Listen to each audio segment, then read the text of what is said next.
কুরবানি এটা অত্যন্ত গুরুত্বপূর্ণ ইবাদত, কিন্তু আশ্চর্যের বিষয় হলো এই কুরবানিটাকে দিন দিন আমরা নাট্যমঞ্চের মতো বানিয়ে ফেলতেছি। এই কুরবানির সওয়াবটাকে আমরা মানুষকে দেখানোর জন্য আমরা নষ্ট করে দিচ্ছি।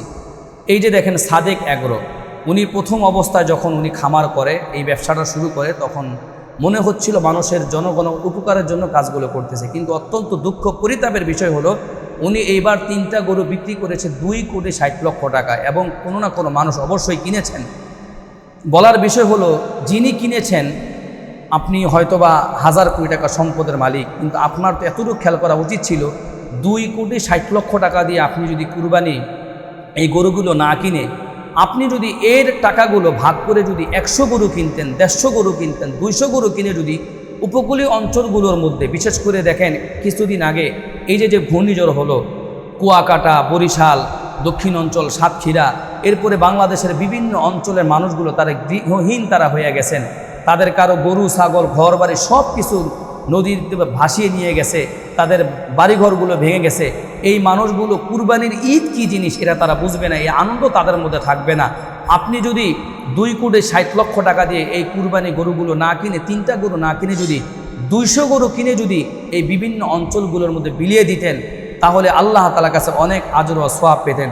একটি কথা মনে রাখবেন, কুরবানি হলো তাকওয়ার জিনিস, কুরবানি কিন্তু দেখানোর জন্য নয়।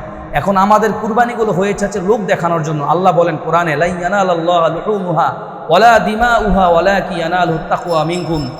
আমি আল্লাহর কাছে কুরবানির রক্ত গোশত কোনো কিছুই পৌঁছে না, আমি আল্লাহর কাছে শুধুমাত্র পৌঁছে কুরবানি, তোমরা যে কুরবানিটা আদায় করে থাকো এই তাকওয়া আমার কাছে পৌঁছে থাকে। তো প্রিয় দেশবাসী, যারা ধনী যারা আছেন তাদের কাছে আমার আকুল আবেদন রইল, আপনি 20 লক্ষ টাকা দিয়ে 60 লক্ষ টাকা দিয়ে মানুষকে দেখানোর জন্য কুরবানি না দিয়ে একমাত্র আল্লাহ তাআলাকে দেখানোর জন্য আপনি গরু কিনেন।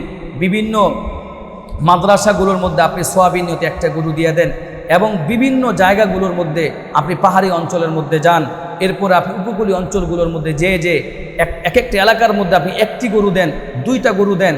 এরকম বহু গরিব মানুষ আছে যারা সারা বছরে 1 কেজি গরুর গোশত কিনে খেতে পারে না।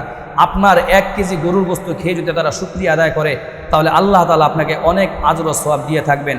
এখন বর্তমানে যে সমস্ত খামারগুলো হচ্ছে, বিভিন্ন বড় বড় খামার ব্যবসায়ীরা এমন প্রতিযোগিতার মধ্যে তারা নেমেছে যে কে কার চাইতে বেশি দামি গরু তারা বিক্রি করতে পারে। আর এরকম কিছু ধনী লোক তারা বের হয়েছে, তারা কোটি কোটি টাকা, লক্ষ লক্ষ টাকা গরুর মধ্যে ইনভেস্ট করতেছে, অনেকে গরুগুলো কিনতেছে। এরকম করে কিনি এই পাল্লাপালি এবং জিদাজিদের কারণে, এরকম গরু কেনার প্রতিযোগিতার কারণে অনেক মধ্যবিত্ত পরিবার তারা কুরবানি দিতে পারতেছে না। তারা আজকে আফসোস করতেছে যে আমি 60 লাখ 70 লাখ টাকা দিয়ে কেমন করে কুরবানি দিই। তাই তাদের কাছে আবদার থাকবে, বিশেষ করে খামার ব্যবসায়ী ভাইদের কাছে, ভাই আপনি এরকম প্রতিযোগিতা থেকে ফিরে আসুন। আপনার কোটি কোটি টাকা গরু আপনার বানানোর কোনো প্রয়োজন নাই, আর যারা ক্রেতা যারা আছেন আপনারও কেনার কোনো প্রয়োজন নাই।